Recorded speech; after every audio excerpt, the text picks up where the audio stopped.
කොහොමද? මම මේ කියන්න ආයේ මොකක්ද දන්නවද? රෙහන් මේ පුංචි රට විවිධ අවස්ථාවලදී විවිධ අය නිත්‍ය කරගන්න උත්සාහ කරා. නිත්‍ය කරගන්න. 1505 ගැන හිතන්නකෝ. දැන් පෘතුගීසි, ලන්දේසි, ඉංග්‍රීසි මේ පිරිස මේ රට නිත්‍ය කරගන්න උත්සාහ කරා. ඇවිල්ලා පුදුම ගේමක් දුන්නා. පුළුවන් වුණාද?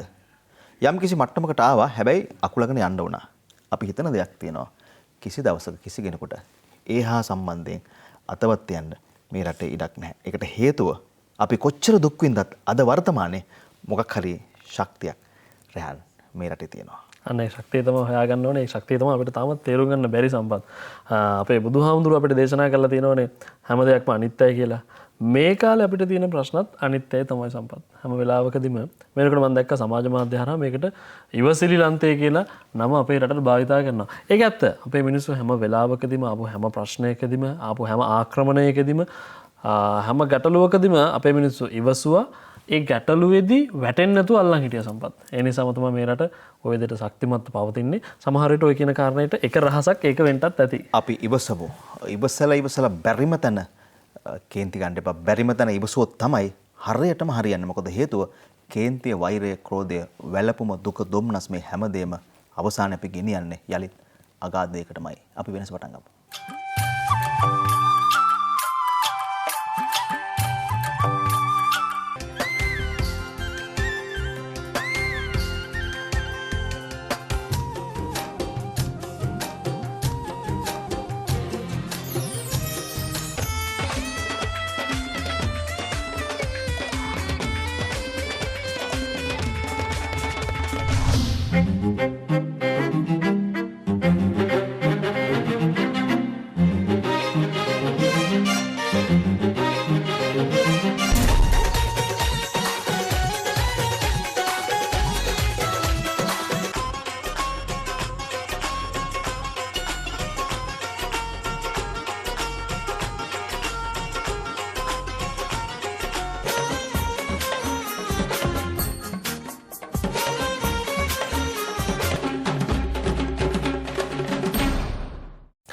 සම්පත් අපි හැම කෙනෙක්ම කැමතිනේ කාලය කළමනාකරණය කරගන්න, ටයිම් මැනේජ්මන්ට් කරගන්න අපි හැම කෙනෙක්ම කැමති. අපි හැම කෙනෙක්ම බලාපොරොත්තු වෙන එකක්.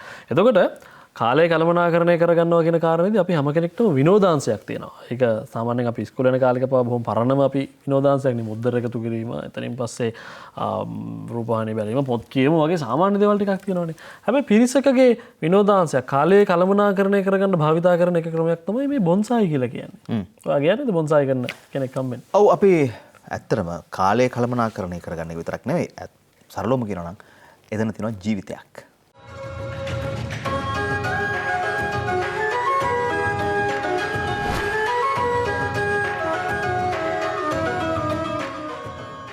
මේ කතාව බොන්සයි කලාව ගැන. මෙතුමා මේ කලාව ගැන කතා කරන්න හොතම සුදුසුකම් තියෙන කෙනෙක් සහ ප්‍රායෝගික තලයේ බොහෝ අත්දැකීම් තියෙන කෙනෙක්. සම්පූර්ණයෙන්ම ජීවිතේ වෙන් කළ දෙන බොන්සයි කලාවට හැකි උපරිම කාලය මම යොමු කරනවා. මොකෝ මේක නිදහස් කලාවක්. ඒක වගේම ස්වභාව සෞන්දර්යයත් එක්ක නිතරම ගැටෙන හින්දා මගේ වෘත්තියත් උද්‍යාන නිර්මාණ ශිල්පිය හින්දා මම ඒකෙන් 60-70ක් වගේ කාලයක් මේක යොමු වෙනවා. අනිත් එක මේකත් එක්ක ඉන්නකොට මට කාලය වැය වෙනව තේරෙන්නේ නැහැ ඇත්තම. සල්ලි උපයන්න පුළුවන් රස්සාවක් නේ. සල්ලි උපයන්න මම වෙනම උද්‍යාන නිර්මාණ ශිල්පිය කරනවා.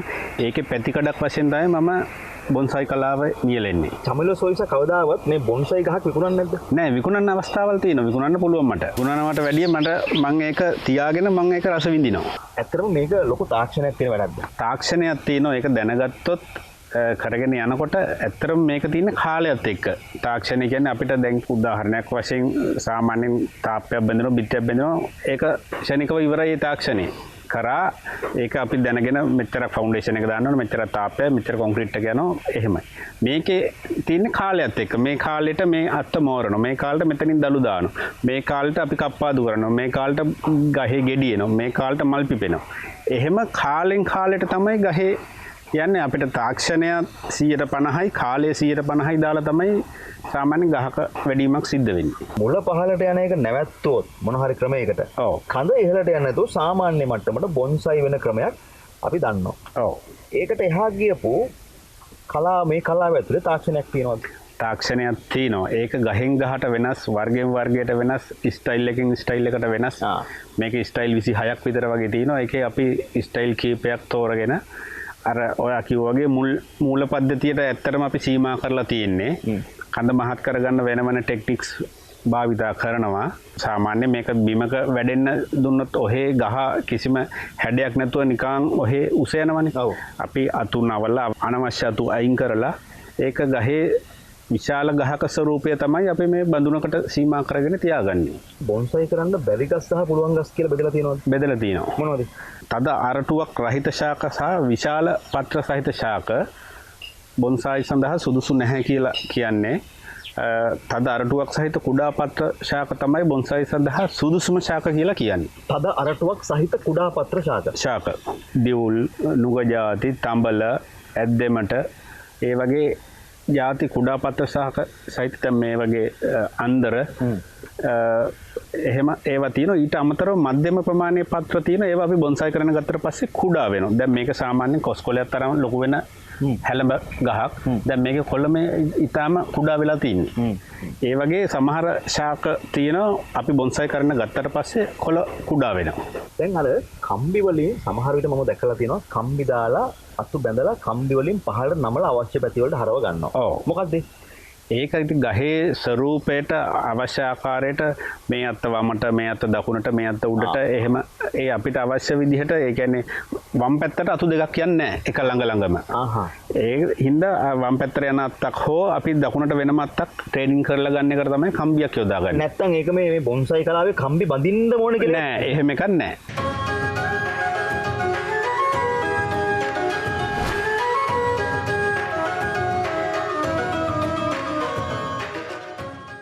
දැන් සාමාන්‍යයෙන් ඔය අපේ පරණ කටපැහැදියාවල එහෙම තියෙනවා සම්පත් රන් රිදී මුතුමැණික් මසරාගල ලෝහිතාංක සංකසීර ප්‍රවලාද දසවිධ රත්නීන් නාඩ්‍යව කියලා ඔය විදිහට තියෙනවා මේ කටපැහැදිවල මේ රත්තරන් රිදී මුතුමැණික් ඔය ආදී වශයෙන් මේ හැම දෙයකින්ම ආඩ්‍ය වෙන්න ඕනේ කියලා. එහෙම බලවට පස්සේ රත්තරන් වලට පස්සේ එන වටිනාම කියන දෙයක් තමයි ලෝහයක් තමයි රිදී කියලා කියන්නේ. ඔය හැම දෙයකටම ලංකාවේ කර්මාන්ත තිබ්බා. ඒ කර්මාන්ත අනුසාරයෙන් එන දේවල් වලට තමයි ඔබ ඔය කියන තැනදී වටිනාකමක් හම්බුනේ. එහෙම නැතුව මේ නිකන් ආවට ගියාට දෙයකට නෙමෙයි. ඒ කර්මාන්තය හරහා නිෂ්පාදනය වුණ දෙයකට. ඒක අපේ රටේ තිබුණු අපේම කර්මාන්තයක්. අපි අද ටිකක් වැඩිපුර රිදී කර්මාන්තය ගැන කතා කරන්න කල්පනා කරා.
අඳින පළඳින විදිහෙන් තමන් පාවිච්චි කරන වාහනෙන් තමන් අවට එහෙම නැත්නම් තමන් ආශ්‍රය කරන මිනිස්සු අනුව නෙමෙයි සමහර මිනිස්සු පොහොසත් වෙන්නේ ඒ මිනිස්සුගේ සිතුවිලි වලින් සහ නිර්මාණශීලීත්වයෙන්. එහෙම කෙනෙක් වෙනස් කෙනෙක් අපිට මුණ ගැහෙනවා අපේ වෙනස කණ්ඩායමට. ඔහු නමින් තිස්ස ධර්මකීර්ති. මේ ඉන්නේ තුමා. කොහොමද ඉතින්? සාමාන්‍ය විදිහට වැඩ ටික කරගෙන යනවා. වැඩ ටික කරගෙන යනවා. ඔබ කරන ඔය වැඩ ටික සාමාන්‍ය නොවන හින්දා තමයි අපේ වෙනස කණ්ඩායම ඔබව මුණ ගැහෙන්න එන්නේ. ඉතාලි ආභරණ නිෂ්පාදන ආයතනයක ගණකාධිකරණ ශාස්ත්‍රයේ ඉන්න අතරතුර මට හමු වුණ අවස්ථාවක් නිෂ්පාදන කළමනාකාරණියගේ සහායකය හැටියට නිෂ්පාදන අංශයට යන්න. එතෙන්දී මගේ තිබ්බ කලා හැකියාව අනුව මට එතෙන්දී නිෂ්පාදන කළමනාකරණය දක්වා ඉදී ඉහළට ගිහිල්ලා ආභරණ නිෂ්පාදනයේ වාත්තු කියන අංශයේ උපරිම ස්ථානයකට යන්න හම්බ වුණා.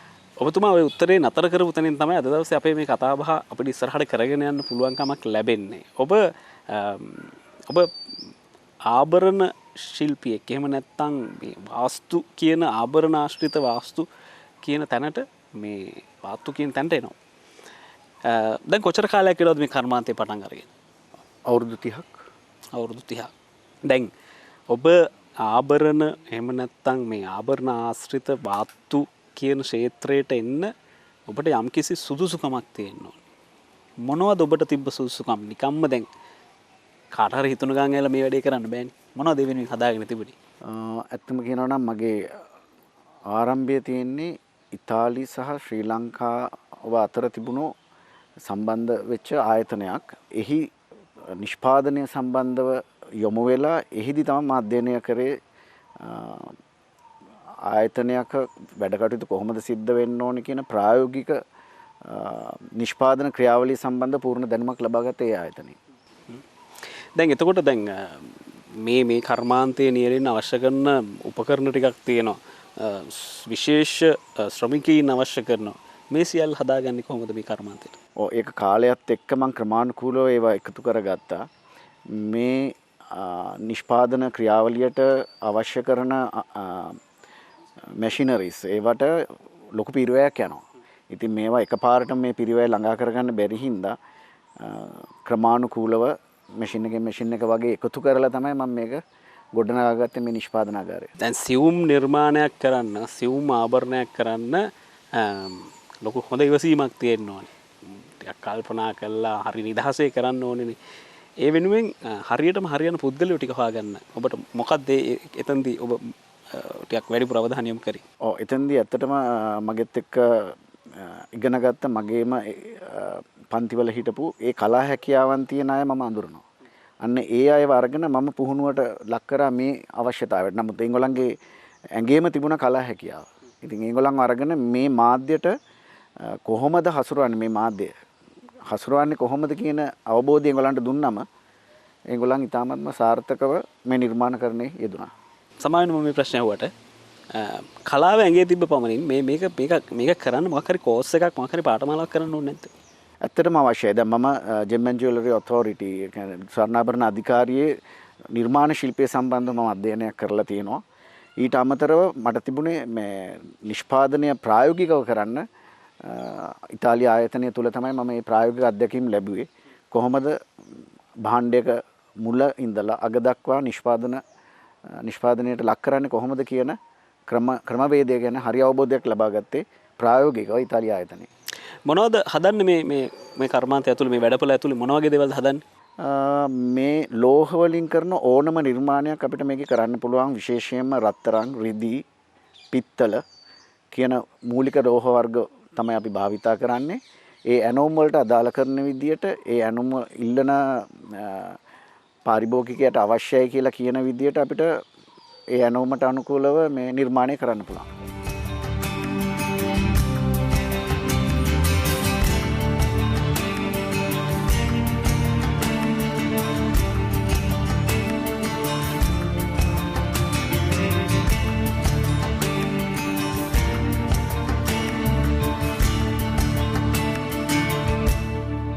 අපි කතා කරන්නේ දූපත් ගැන. පැහැදිලිවම දූපත් ගැන කතා කරනකොට ලෝකයේ විවිධ දූපත්වල විවිධ නම් යොදා ගන්නවා. සමහරවිට අපි දකින ලෝකෙින් ලොකු පිළියනපතියන් තමන්ගේ නමින් දූපත් වෙන් කර ගන්නවා. හැබැයි එහෙම තියෙනකොට රටක් විසින් තවත් රටකට අයිති දූපතකට තමන්ගේ රටේ අගනගරය මතක් වෙන විදිහට නම දා ගන්නවා. මේ තියෙන්නේ මේ විදිහේ දූපතක්.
යාපනයේ අර්ධද්වීපයේ පිහිටා තිබෙන දූපත් අතර ඩෙල්ෆ් දූපත දෙවනි වන්නේ කයිට්ස් දූපතට විතරයි.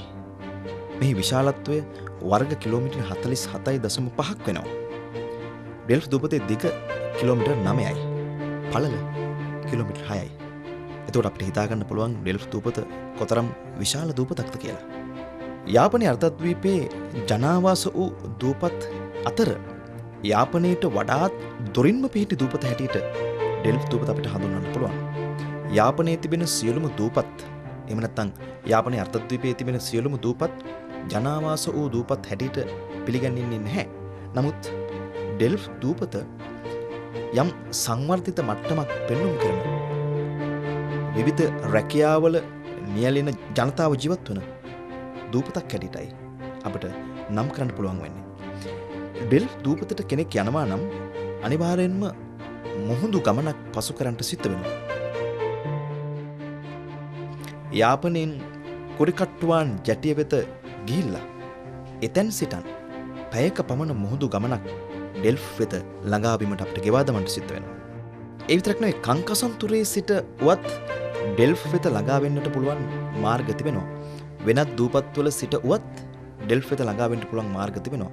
නමුත් දෛනික රාජකාරිවලට ඩෙල්ෆ් වල සිට යාපනයට එන යාපනයේ සිට ඩෙල්ෆ් වලට යන මිනිස්සු ජනතාව නිතර දෙවේලේ ගමන් කරන්නේ කුරිකට්ටුවාන් ජැටියට ගොස් AB 35 කියන මුහුදු මාර්ගය.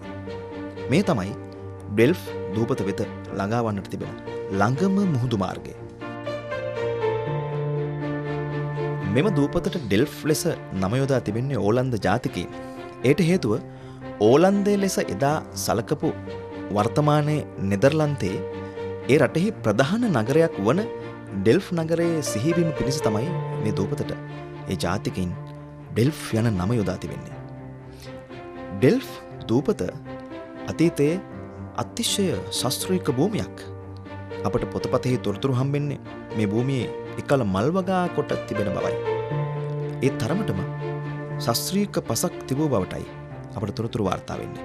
නමුත් ඕලන්ද වැසියන් මේ දූපතට ආවිට ඔවුන්ගේ ආරක්ෂක විධිවිධාන තර කර ගැනීමත් ඔවුන්ට අවශ්‍ය පරිදි මේ ඩෙල්ෆ් දූපතේ වටපිටාව සහ ඒ භූමිය සකස් කර ගැනීමත් නිසා ඩෙල්ෆ් දූපතේ ශාස්ත්‍රීයත්වය ටික ටික ගිලිහි ගිය බවට තොරතුරු වාර්තා වෙනවා. ඒට ප්‍රධාන හේතුව වන්නේ මුහුදු ජලය එහෙම නැත්නම් කරදිය ඇලමාර්ග ඔස්සේ ඩෙල්ෆ් දූපතට ඕලන්ද ජනතාව ලබා ගැනීම.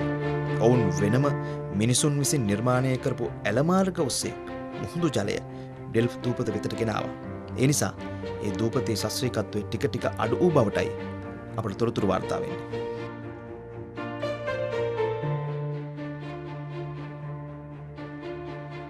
මේ දූපතේ ජීවත් වන දූපත් වාසීහු බහුතරයක් ක්‍රිස්තියානි ජාතිකයින්. ඔවුන්ගේ ජීවනෝපාය වන්නේ දීවර කර්මාන්තය. ඒ විතරක් නෙමෙයි හින්දු භක්තිකයින්ද මේ දූපතේ වාසය කරනවා. සමස්ත ජනතාව ද්‍රවිඩ වැසියන් වීම විශේෂත්වයක්.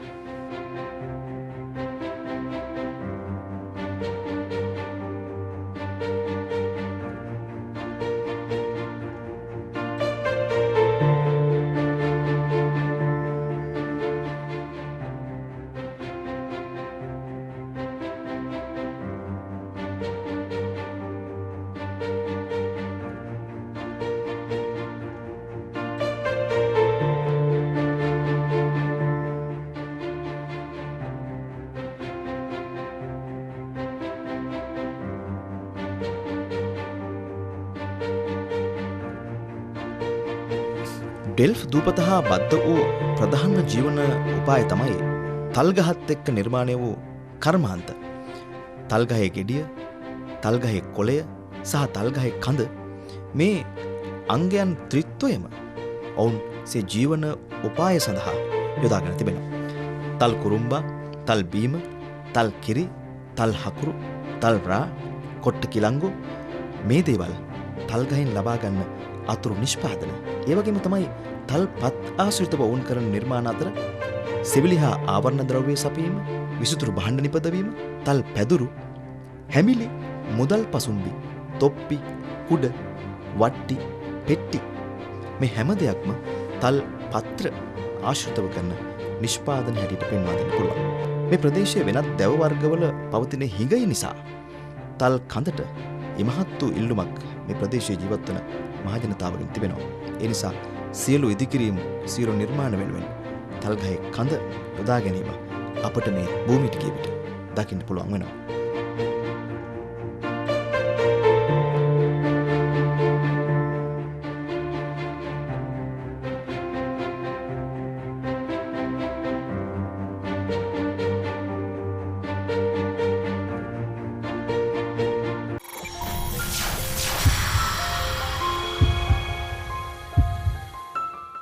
මිනිස්සු එන්න සීමා වෙනවා තනි වෙනවා. එහෙම යනකොට මිනිස්සු ගායනා කරන සින්දු පවා තනි වෙන තැනට පත් වෙනවා. හුඟක් පිරිසකට එකතු වෙලා කියන්න පුළුවන් විදිහේ ගීත අද වෙනකොට නිර්මාණය නොවෙන්නත් හේතුව ඒක වෙන්න පුළුවන්.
දැන් මහා කැලයක් ඇතුලේ ගහක් බොන්සයි වෙනවද කියලා හිතන එක ප්‍රශ්නයක් නේ අතරම.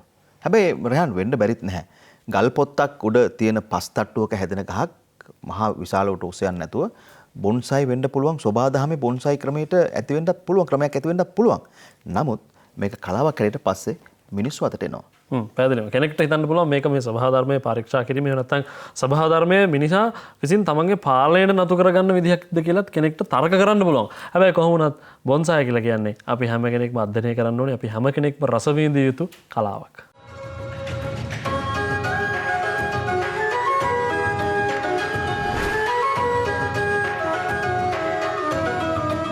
කලෙක්ෂන් එක ගස් එකතුව කීයක් විතර තියෙනවද? අය ගස් 300ක් විතර වගේ තියෙනවා. එතකොට ඒ ගස් 300න් වැඩි වයසම පරණම ගස් වලට වයස කීයද? අවුරුදු 175 වගේ වයසක තියෙනවා. ඒක ඔයා කරපුවද ඔයාලට හම්බෙච්චද? සල්ලි වලට ගත්තවද? මම මිලදී ගත්තුවක් තියෙනවා, මෑතකදී මිලදී ගත්තුවක් තියෙනවා, අවුරුදු 25කට වගේ උඩදී මිලදී ගත්තුවක් තියෙනවා. ඉතින් ඇත්තටම අවුරුදු 100ක් අපිවත් ජීවත් වෙන්නේ නැහැ. මට තාම හරි අඩක්වත් නැහැනේ 100න්. ඒ වගේම අපි දැන් ඕන කෙනෙක් මාව හාස්‍යයට ලක් කරන්න පුළුවන් අවුරුදු 100ක් කොහෙද අරයා ගාව එහෙම කියලා. දැන් මම ඔයාගෙන් ගන්න ගහක් ඔයාගේ 100කින් තෑග්ගක් ඔයාට හම්බෙච්ච එකක්. මම ඔයාගෙන් ගන්නවා ඒක. මම එතකොට ඒ වයස ඇඩ් කරලා තමයි ඒ ගහට කියන්නේ. අනිත් එක අවුරුදු 100ක් තියෙන්න පුළුවන්. තියෙන්න පුළුවන්. තියෙන්න පුළුවන්. ඒක එකක්. අනිත් එක කොච්චර අවුරුදු කවුරු හරි ගියොත් මේ ගහට අවුරුදු 200යි කියලා දැක්කට පස්සේ අපිට කාබන් පරීක්ෂණයක් කරලා හෝ වෙනත් ක්‍රමයකින් ගහේ දැකීමෙන් කියන්න පුළුවන් මේක නම් සෑහෙන්න පරණයි. ඒක දැක්කට පස්සේ කියන්න ඕනේ. සමහරවිට අවුරුදු 100ක් පරණ ගහක් තියෙන්න පුළුවන්. අවුරුදු 25ක් 30ක් පෙනුම තියෙන. ඒක ගන්න බෑ.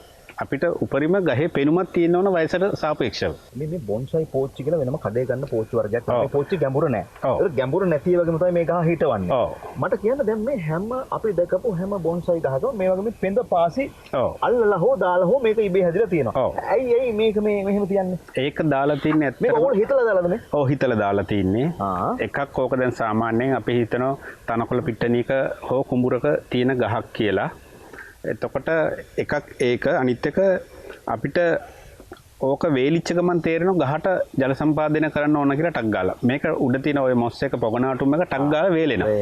වේලිච්ච ගමන් අපිට ටක් ගාලා දාන්න මේ ගහට නැත්තම් අපි ඕක ටික පස් විතරක් තිබුණොත් ගහ වේලෙලා කොළ හැලිලා ඉදිලා යනකම්ම දන්නේ නැහැ. දවස් දෙක තුනට ඒ බඳුන කුඩා හින්දා තද අවුවේ තියෙන බොන්සායි ගස් හැම එකක්ම තද අවුවේ තමයි තියෙන්න ඕනේ. ඉක්මනට වේලිලා ගියොත් අපිට ගහ ගොඩක් සමහරලා අතු මැරෙන්න පුළුවන්. ගහේ කන්දෙන් භාගයක් මැරෙන්න පුළුවන්. ඒ දේ වළක්ව ගන්න තමයි ගොඩක් පාසි දාලා තියෙන්නේ. ඇයි තදාවුවේ තියෙන්න ඕන කියලා? බොන්සායි ගහේ නියම ස්වරූපයේ එන්නේ තද අවුවේ තියෙන කොට තමයි. හෙවනේ තිබ්බොත් නිකන් ඔහේ නිකන් අර අත්තක් එහෙට යනවා වැඩිම වේගවත්.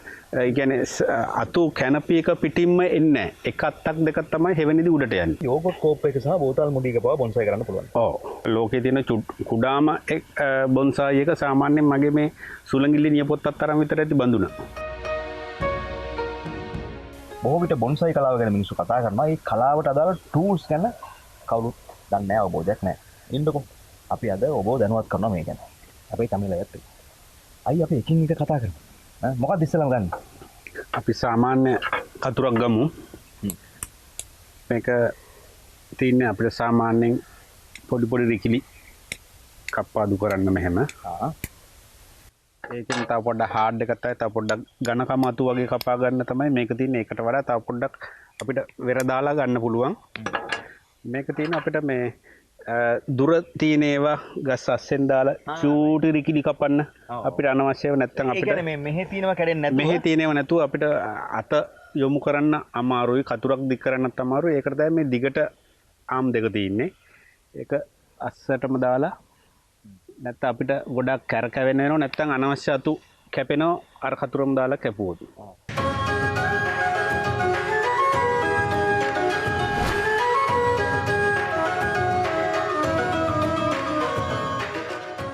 රෙහන් එක පැත්තකින් පරිසරය, එක පැත්තකින් අපේ කර්මාන්ත, එක පැත්තකින් මේ විවිධ සුද්ධ අපිට ලබා දුන්නු දේවල් මේ හැමදේම අද වෙනස ඇතුළේ ගලාගෙන යනවා. මට චූටි දෙයක් කියන්න හිතුණා රෙහන්. දැන් ඔබ දැකලා තියෙනවද රෑ බදුල්ලෝ? දැකලා තියෙනවා. දැන් රෑ බදුල්ලෝ දෙන්න හැබැයි ළඟදී නම් දැක්කේ නෑ. රෑ බදුල්ලොත් දැන් ඉන්නේ දවල් බදුල්ලොද? අඩුතරමින් රෑ බදුල්ලෙක් දැන් බදුල්ලෙවත් නෑ. පැහැදිලිව. නේ? කණාමැදිරියෙක් ඉන්නවද? නෑ.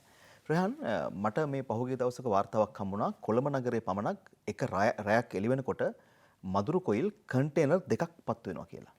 එක රැයකදී. එක රැයකදී. එතකොට එක මදුරු කොයිල් එකකින් පිට වෙන විස වායුව සමානයි සිගරට් 135ක් දැවෙනකොට පිට වෙන විස වායුවට. ඉතින් සම්පත් අපිත් ඒක අග්‍රහණය කරනවා නේ ට්‍රිබලෝත්. ඉතින් මම මේ කියන්න ආවේ ඒකයි දැන් අද අපි කතා කරපු දේවල් ඇතුලේ පිටරට දේවල් පිටරටියෝ ආපු දේවල් පිටරටියෝ ඇවිල්ලා අපිට කරපු කීපු දේවල් මේ බොහෝ සංකලනයක් තියෙනවනේ. ඒවා ඉතින් ඒගොල්ලන්ගේ වැඩ තමයි. ඒගොල්ලෝ ඒ වැඩ කරනකොට සම්පත් තා පිරිසක් ඉන්නවා. අපිට හිතාගන්නවත් බැරි දේවල් හිතාගන්නවත් බැරි ලෝහ වලින් කරනවා. අපි කතා කරා අද රිදී ගැන. රිදී කියන්නේ ලෝහයක්. හැබැයි මේ ලෝහ කුට්ටිය ඒ විදිහටම තිබුණොත් සම්පත් අපිට බෑ ඒකට අගේ එකතු කරන්න වටිනාකමක් එකතු කරන්න. වටිනාකමක් තියෙනවා. හැබැයි වටිනාකම වැඩි වෙන්නේ යම්කිසි නිර්මාණයක් කරොත්.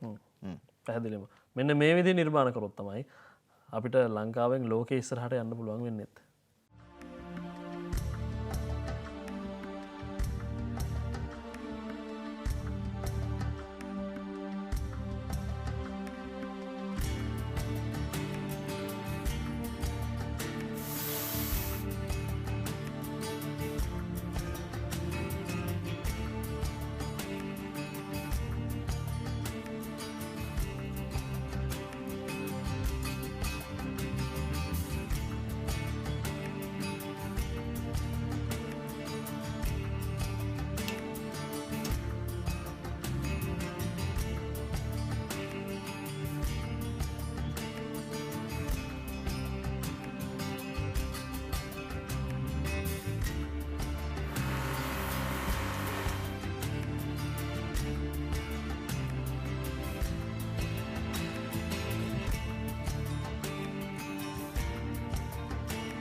සාමාන්‍ය නිකන් බඩු වැඩ කරන තරම් ලේසි නෑ මේකට අමුද්‍රව්‍ය ටික හොයාගන්න. ඒව කොහොමද හොයාගන්නේ? ඒවට විශාල පිරිවැයක් යනවා සමහර විට. ඔව් ඇත්තටම කියනවා නම් රත්තරන් කියන ලෝහය ගත්තොත් ඒක ඉතාමත්ම අධික පිරිවැයක් යෙදෙනවා. ඒ හින්දා හුඟක් වෙලාවට අපි රිදී සහ පිත්තල කියන ලෝහ වලින් තමයි මේ වාතු කර්මාන්තයට යෙදිලා ඉන්නේ. මොකද හේතුව මේ වාතු කර්මාන්තයේ යම් කිසි අයිතමයක් නිර්මාණය කරන්න අවශ්‍ය කරන බර ප්‍රමාණයට වඩා වැඩි බර ප්‍රමාණයක් අවශ්‍ය වෙනවා වාතු කියන ක්‍රමවේදයට. ඒ කියන්නේ මේකෙදි අපි යම් කිසි ගහක් නිර්මාණය කරලා ඒ ගහට තමයි මේ අවශ්‍ය කරන අයිටම් ආන්දන්නේ. එතකොට ඒ ගහක් වෙනවා ග්‍රෑම් 100ක් වගේ වෙනවා. එතකොට ඒ ග්‍රෑම් 100 කියන එකට ආයෝජනයක් වෙනවා. රත්තරන් වලින් ග්‍රෑම් 100ක් ආයෝජනය කරනවා කියන්නේ ලොකු වියදමක්. ඉතින් ඒ හින්දා බොහෝ විට අපි රිදී සහ පිත්තල කියන දේවල් වලින් තමයි අපි නිර්මාණ කරන්නේ. රිදී සහ පිත්තල සාමාන්‍ය රත්තරන් වලට අපි දන්නවා මාකට් එකක් තියෙනවා කියලා. හැබැයි රිදී සහ පිත්තල රිදී වලටත් යම් තැනක මාකට් එකක් තියෙනවා කියලා හිතනවා. ඔබ මේක රස්සා විදිහටද කරන්නේ? දැනට මම මේක රැකියාව හැටියටම තමයි කරගෙන යන්නේ. මුලින් මම මේව නිෂ්පාදනය කරන ආයතනවල කළමනාකරණ යෙදිලා හිටියා. දැන් මම මගේම කියලා මේ ව්‍යාපාරය ජීවනෝපාය හැටියට තමයි මම කරගෙන යන්නේ. ඒ කියන්නේ මේ වෙනකොට රිදී සහ පිත්තල වලට හොඳ ඉල්ලුමක් තියෙනවා. සාමාන්‍ය තමන්ගේ ජීවිතයේ දිනෙදා ජීවිතයේ සරි කරගන්න ගාණක් ඔබතුමාට හම්බ කරගන්න පුළුවන් මට්ටමේ මෙතන මේක තියෙනවානේ. ඔව් දැනට මාකට් එකක් තියෙනවා මේක. අපි පොඩ්ඩක් කතා කරමු ඔබතුමා හදපු නිර්මාණ ගැන. අපි දැක්ක ගොඩාක් නිර්මාණ ඔබතුමා ළඟ තියෙනවා. ඒ අතරින් විශේෂ මතක් කරන්න මේ වෙලාවේ මතක් වෙන නිර්මාණ මොනවද? හුඟක් නිර්මාණ වලට අවෝඩ්ස් හම්බෙලා තියෙනවා. ඒ කියන්නේ ඇගීමට ලක් වෙලා තියෙනවා. විශේෂත්වයක් තියෙන මම කරන හුඟක්ම නිර්මාණවල මම යම් ආකාරයකට ලෝහවල වටිනාකම එතනින් ගියාම ඒකට අවශ්‍ය කරන ශ්‍රමයට අමතරව ඒකට උපයෝගීතාවය සහ අර්ථයක් ලබා දෙනවා. එතකොට මේ වටිනාකම නිර්මාණයේ වටිනාකම ඉහළ නංවලා තියෙනවා ඒ අංශ දෙකෙන්. උදාහරණයක් ගත්තොත් දැන් මගේ අතේ මේ තියෙන මුද්ද ගත්තොත් මේක සතර පෙරනිමිති මුද්ද. එතකොට මේකේ තියෙන්නේ යම් ආකාරයකට දහම් පණිවිඩයක් අපි දෙනවා නව පරම්පරාවට. මේක තුලින් අපේ තියෙන වටිනාකම් අපේ තියෙන දහම් දැනුම ඊළඟ පරම්පරාවට යවන මාධ්‍යයක් හැටියට මම මගේ ආභරණ කලාව ප්‍රයෝගික කරගෙන තියෙනවා. දැන් ඒ වගේ නිර්මාණ ගණනාවක් තියෙනවා. මේ අතේ තියෙන මුද්දට අමතරව මම දැක්කා එතන තියෙනවා මේ පටිච්ච සමුප්පාදය නේ. පටිච්ච සමුප්පාදයේ මාලයක් හැටියට. මාලයක් හැටියට තියෙනවා. ඒ වගේම විවිධාකාර ප්‍රමාණයන්ගේ විවිධාකාර නිර්මාණ තියෙනවා. දැන් එහෙම ඒ වගේ නිර්මාණයක් කරන්න ඉල්ලුමටද නැත්නම් ඔබේ ආත්ම තෘප්තිය සඳහාද? හුඟක් වෙලාවට මේ වගේ නිර්මාණ කරන්නේ ආත්ම තෘප්තිය සඳහා. ඉල්ලුමට කරන නිර්මාණ හුඟක් විදිහට වෙන්නේ අවශ්‍ය කරන කෙනා එයා දෙනවා මට මෙන්න මේ වගේ නිර්මාණයක් ඕනේ කියලා කිව්වහම ඒකට අනුව මම මේ නිර්මාණය කරලා දෙනවා. මේ වගේ අර්ථවත් නිර්මාණ හුඟක් වෙලාවට මම මගේ ආත්ම තෘප්තිය සඳහා කරලා තියෙනවා.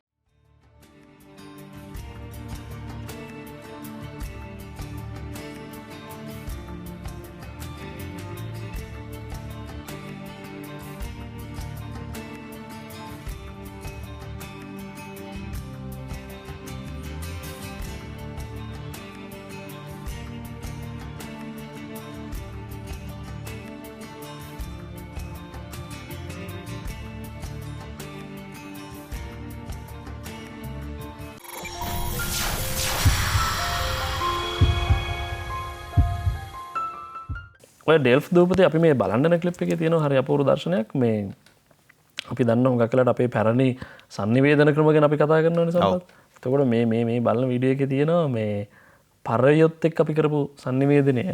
ඒකට අපිට තියෙන සාක්ෂි සාධක සහිතව මේ ඩෙල්ෆ් දූපතේ බලා ගන්න පුළුවන්. කොහොමවත් සංචාරක කර්මාන්තය වැඩි දියුණුව කරනවා කියන කාරණේදී අපිට අමතක කරන්න බැරි දූපතක් තමයි ඩෙල්ෆ් කියලා කියන්නේ.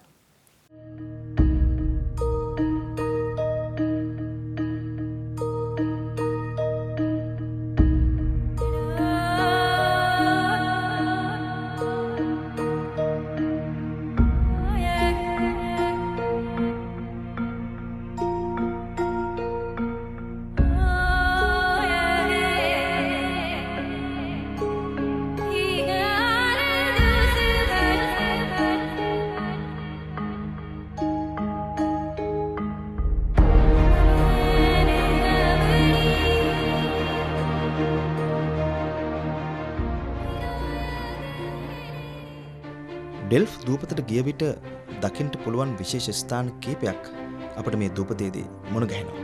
ඉන් ප්‍රධාන වෙනවා හිරිගල් වලින් නෙලා ඇති පරවි කූඩුව. මේ පරවි කූඩුව අතීතයේ ඕලන්ද සමයට දිව යනවා.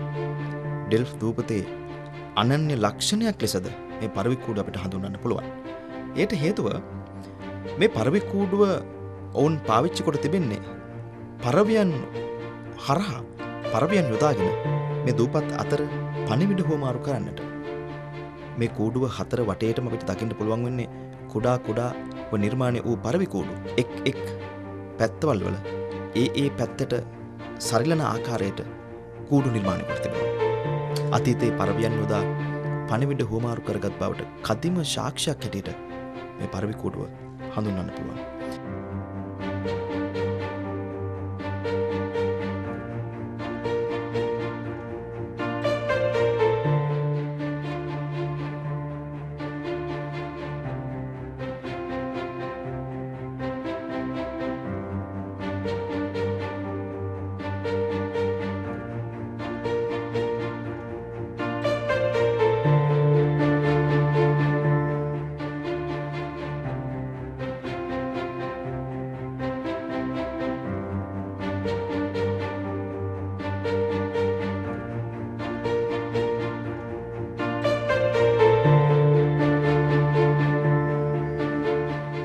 ඒ වගේම තමයි ඩෙල්ෆ් දූපතේ තිබෙන ඕලන්ද කොටුව, ඕලන්ද බලකොටුවත් ඩෙල්ෆ් දූපතට ගෙන එන්නේ මහා පෞරාණික බවක්. අද වන විට බලකොටුව සම්පූර්ණයෙන්ම අපිට දැක්කන්ට නොහැකි වුණත් ඒ බලකොටුවේ ඉදිකිරීම, ඒ බලකොටුව ඉදි වූයේ කුමක් නිසාද? එහි තිබූ සුරක්ෂිතතාවය, එහි තිබූ ආරක්ෂක ක්‍රමවේද, ඒ සියල්ලගේම යම් පැතිකඩක් මේ බලකොටුවට ඇතුළු වුණාම දකින්න පුළුවන්. ඩෙල්ෆ් දූපතේ බලකොටුව විශේෂයෙන්ම පාවිච්චි කොට තිබෙන්නේ සිරකරුවන් රැඳවීම උදෙසා. මේ බලකොටුවේ ඊටාම දැඩිව කරුවල කරපු කාමර තිබූ බවට වාර්තා වෙනවා. ඒ විතරක් නෙමෙයි, අවි ගබඩා කොට තිබූ කාමර තිබූ බවටත් මේ බලකොටුවේ අපට වාර්තා වෙනවා.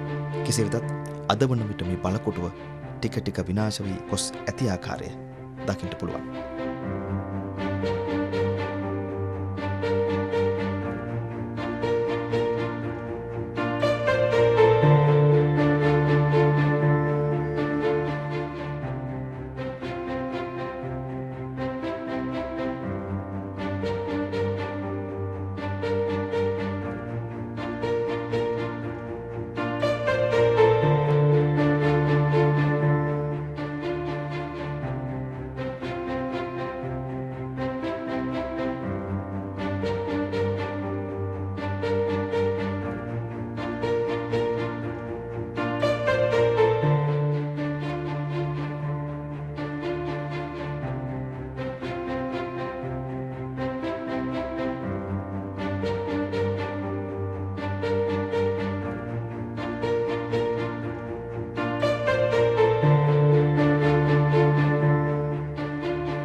එදා ඕලන්ද සමයේ ඔවුන්ගේ විවිධ අවශ්‍යතා සඳහා යොදාගත් අශ්වයින් අද ඩෙල්ෆ් දූපතේ ජීවත් වෙනවා. ඔවුන් නම් කරන්නේ අද කැලෑ අශ්වයින් හැටියට. නමුත් එදා ඕලන්ද ජාතීන් ඔවුන්ගේ ප්‍රවාහන කටයුතු සඳහා, ඔවුන්ගේ ගමන් බිමන් සඳහා තමයි මේ අශ්වයින් භාවිතා කර තිබෙන්නේ. ඔවුන් ආරක්ෂිතව ස්ථානගත කොටපු ස්ථාලයක් පවා මේ ඩෙල්ෆ් දූපතට ගිය විට දකින්න පුළුවන්. හැබැයි අද වන විට ඒ ස්ථාලයේ නටමුන් නැත්නම් ඒ ස්ථාලයේ කරාවැටි තිබෙන ආකාරය අපිට බලන්න පුළුවන්. අශ්වයින් 500ක් 600කට ආසන්න සංඛ්‍යාවක් අද මේ ඩෙල්ෆ් දූපතේ ඉන්නවා. නමුත් මාස 9ක් තිස්සේ තිබෙන දැඩි වියලි කාලගුණයත් එක්ක මොවුන්ගේ ආහාර පිළිබඳව දැඩි උග්‍ර අර්බුදයකටයි අද මේ අශ්වයින් පත් වෙලා තිබෙන්නේ. තැන තැන මියගේ අශ්වයින්ගේ ඇටසැකිලි පවා අපිට මේ ඩෙල්ෆ් දූපතට ගිය විට දකින්න පුළුවන්. මෙරට වෙන කිසිම ස්ථානයක නැති මෙම කැලෑ අශ්වයින්ගේ ආහාර පිළිබඳව අපි වරක් දෙවරක් නොව දහස් වරක් හිතන්ට වෙනවා. ඒට හේතුව ආහාර සම්බන්ධයෙන් දැඩි අර්බුදකාරී තත්ත්වයකයි මේ අශ්වයින් අද ජීවත් වන්නේ.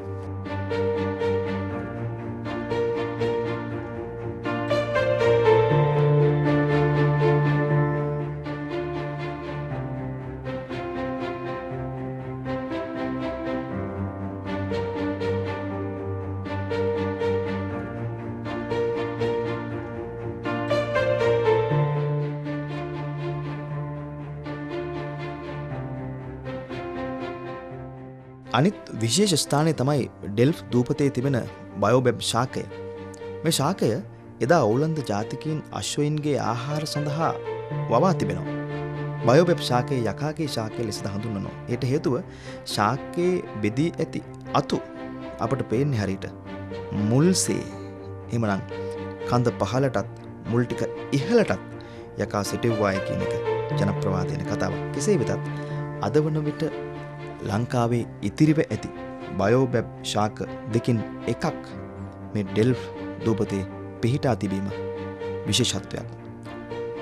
වැවෙන ගල, චෝල සමයට අයත් විහාරස්ථානය මේ සියල්ලම ඩෙල්ෆ් දූපතට ගෙනින්නේ මහා පෞරාණික බවක්. චෝල සමයට අයත් විහාරස්ථානයක නෂ්ටාවශේෂ නටබුන් අපට ඩෙල්ෆ් දූපතේ මද දුරක්ගේ විට දකින්නට පුළුවන් වෙනවා.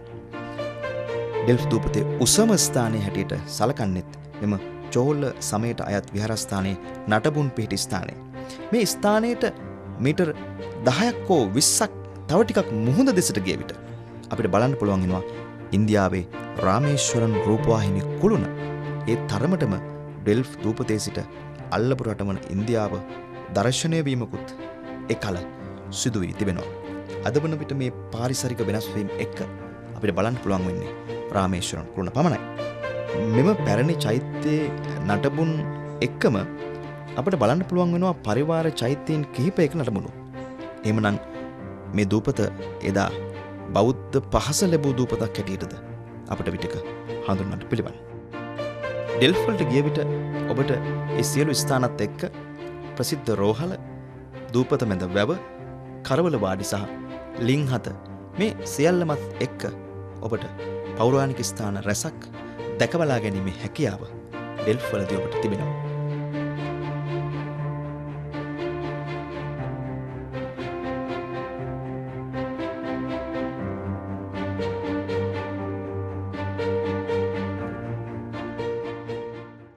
ඔබ විශ්වාස කරන්න සමහර වැඩිහිටියෝ හිතනවා වයසට ගියාම තනි වෙනවා කියලා. ඇත්තටම ඒ මිනිස්සු තනි වෙනවද? එහෙම හිතන්නේ ඇයි? එහෙම හිතෙනවා තමන්ගේ දරුවෝ ගෙවන ජීවිත දැක්කහම. ඒක මනෝභාවයක්. එහෙම හිතන එක සාධාරණයි. එහෙම හිතන මිනිස්සුන්ට එවැනි සිතුවිල්ලක් ජීවිතෙන් අයින් කරගෙන සන්තුෂ්ටිය ළඟා කරගන්න පුළුවන් ක්‍රමවේදයක් තියෙනවා නම් ඒ ක්‍රමවේදයට හරියට මිනිස්සු එකතු වෙන්නේ පුදුම වේගකින් සහ පුදුම උනන්දුවකින්. බොහෝ විට මේ උදාහරණය ඊට හොඳම නිදසුනක් වෙයි.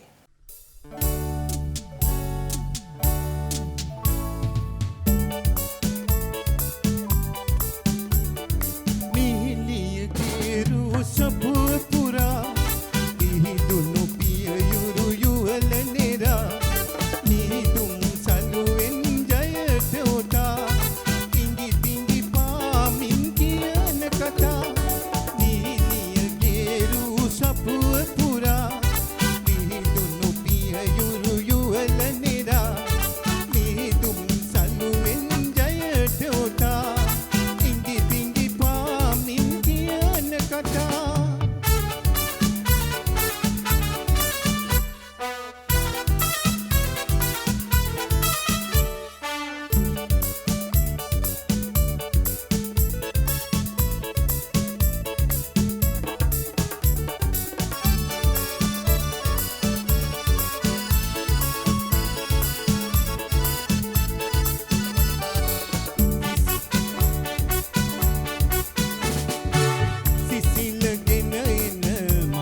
සම්පත් දැන් අපි දන්නවනේ ඩොක්ටර් කෙනෙක්ට අපි හිතමු මේ ශල්‍ය වෛද්‍යවරයෙක් කියලා. එයාට තියෙනවා එයා ඒ ශල්‍ය වෛද්‍ය උපකරණ තියෙනවානේ. කතුර තියෙනවා, විවිධ වර්ගයේ පිහි තියෙනවා. අනිවාර්යයෙන්ම එයාට හොඳ ඔපරේෂන් එකක් කරන්න ඕන නම් සාර්ථක ඔපරේෂන් එකක් කරන්න ඕන නම් ඒ අදාළ වෙන අවශ්‍ය කරන උපකරණ හැම දෙයක්ම තියෙන්න ඕනේ. එහෙම බලමු මෙතන බොන්සායි කියලා කියන්නේ මේ ශල්‍ය කර්මයක්ද කියලා වෙලාවකදී. ඔව් රෙදි කපන කතුරෙන් සහ කිරි කපන අර කිරි පිහියෙන් රැවුල කපන දැලි පිහියෙන් බොන්සායි කරන්න බෑ. ඒ බොන්සායි ටූල්ස් වශයෙන් ඒවා පාවිච්චි කරන්න බෑ. බොන්සායි කලාව හරියටම කරන ශිල්පියෙක් ළඟ ඊට අදාළ උපකරණ ටික තිබිය යුතුමයි. නැත්තම් බොන්සායි සමහර විට සම්බෝයි වෙන්නත් පුළුවන්.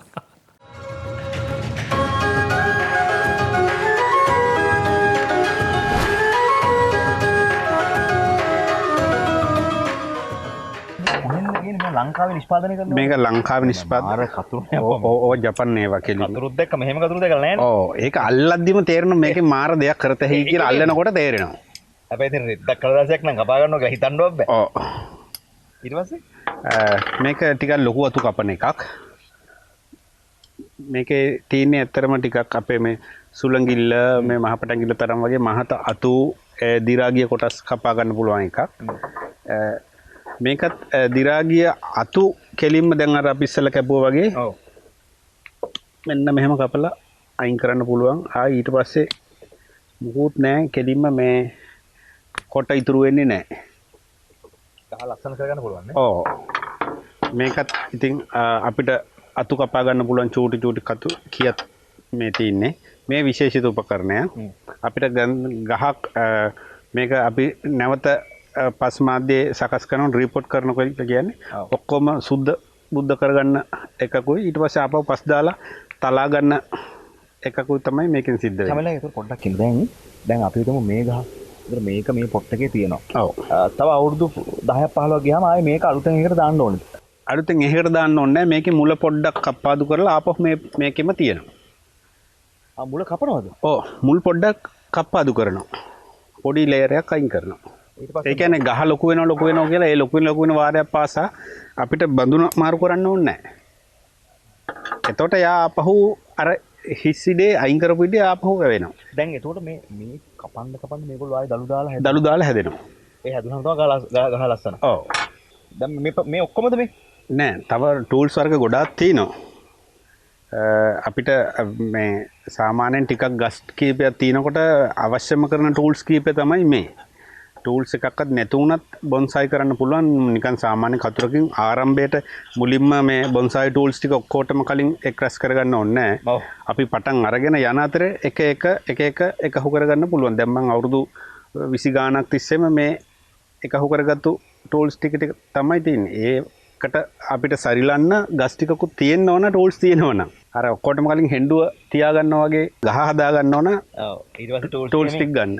බිම බොන්සායි කරන්න බෑ බිම ගස් හදලා. බිම බොන්සායි කරන්න පුළුවන්. ආයි කියන මැටි ප්‍රශ්නයක් නෙමෙයි. ඔව්. බිම බොන්සායි කරන්න පුළුවන්. අපිට එතකොට ඒක එහෙට මෙහෙට ගෙනියන්න අපහසුතාවයක් තියෙනවා. මොනවා ගැනද අපි හිතන්න ඕනේ? ඇත්තට මූල පද්ධතිය ගැන හිතන්න ඕන.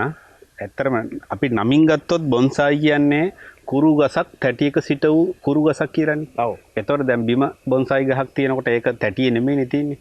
නමුත් අපිට බොන්සායි ගහක් බිම ඉඳ ගන්න පුළුවන්. අපි ඒක කප්පාදු කර ඒක ඒ විදිහටම තියාගන්න පුළුවන්. අපිට ඒක තැටියකම තියන්න කියලා විශේෂයක් නැහැ. අපිට නිදහස තියෙනවා බොන්සායි ගහක් තැටියක නැතුව බිම ඉඳ ගන්න. මම 100%ක් ෂුවර් කරගන්න ඕන මේ ගහ හැමදාම මේක මෙතනමයි.